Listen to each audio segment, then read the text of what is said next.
Hello everyone. आज हम part 8 का हशीकरण से निपटने की वर्कशीट करेंगे 14। तो स्टार्ट करते हैं। अब मौलिक अधिकारों का उपयोग।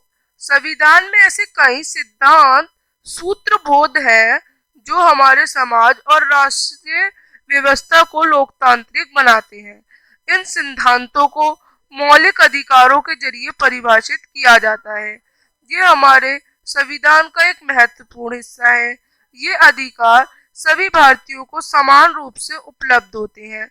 जहाँ तक हशियाई तबकों की बात है, उन्होंने इन अधिकारों को दो तरह से इस्तेमाल किया। पहला, अपने मौलिक अधिकारों पर जोर देकर उन्हें सरकार को अपने साथ हुए अन्याय पर ध्यान देने के लिए मजबूर किया। दूसरा, उन्होंने इस बात के लिए दबाव डाला कि सरकार इन कानूनों को लागू करे। ये कई बार हशीए तबकों के संघर्ष की वजह से ही सरकार को मौलिक अधिकारों की भावना के अनुरूप नए कानून भी बनाने पड़े।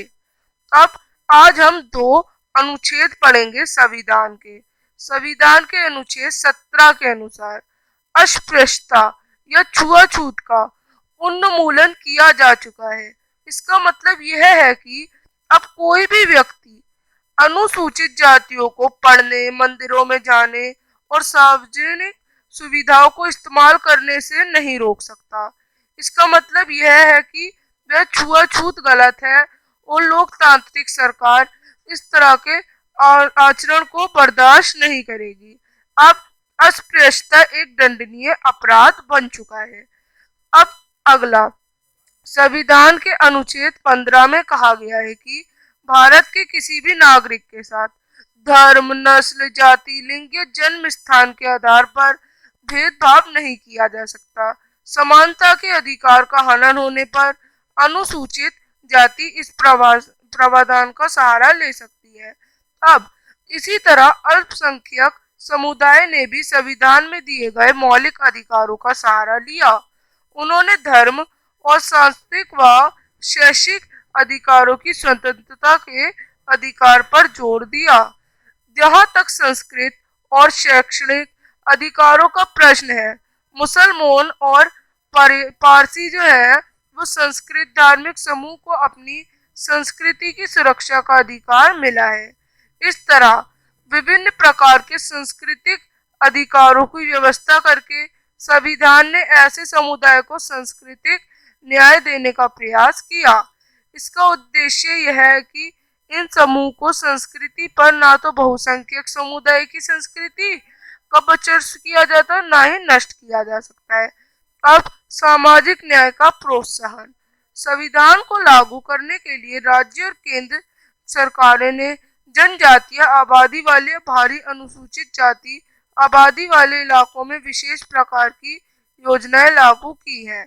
उदाहरण के लिए कई संस्थानों पर अनुसूचित जातियों और आदिवासियों की सरकार को और से मुफ्त या रियायतों द्वारा छात्रवासी सुविधाएं उपलब्ध कराई गई हैं, ताकि वे जो शिक्षा संबंधी उनकी परेशानियां हैं उनको सॉल्व कर सकें।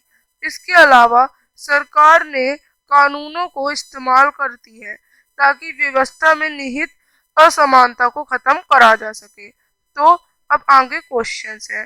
पहला क्वेश्चन है, हाशिए तबके के लोग अपने साथ हुए अन्याय के खिलाफ लड़ने के लिए अपने मौलिक अधिकारों का प्रयोग कैसे करते हैं? दो तरह से वो लोग करते हैं।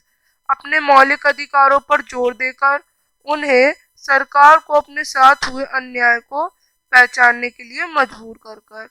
दूसरा, उन्हें जोर देकर कहा कि सरकार इन कानूनों को लागू करे। अब दूसरा प्रश्न, राज्य सरकारें और केंद्र सरकारें सामाजिक न्याय को कैसे बढ़ावा देती हैं? राज्य और केंद्र सरकारें उन जनजातीय क्षेत्रों में क्रियान्वयन के लिए विशिष्ट योजनाएं बनाती हैं जहां अनुसूचित जातियों का जनसंख्या अधिक है। अब अगला, तीसरे में आपको भारतीय संविधान का अनुच्छेद 15 और 17 पर छोटी सी टिप्पणी लिखनी है। तो आप इस तरह से लिखेंगे।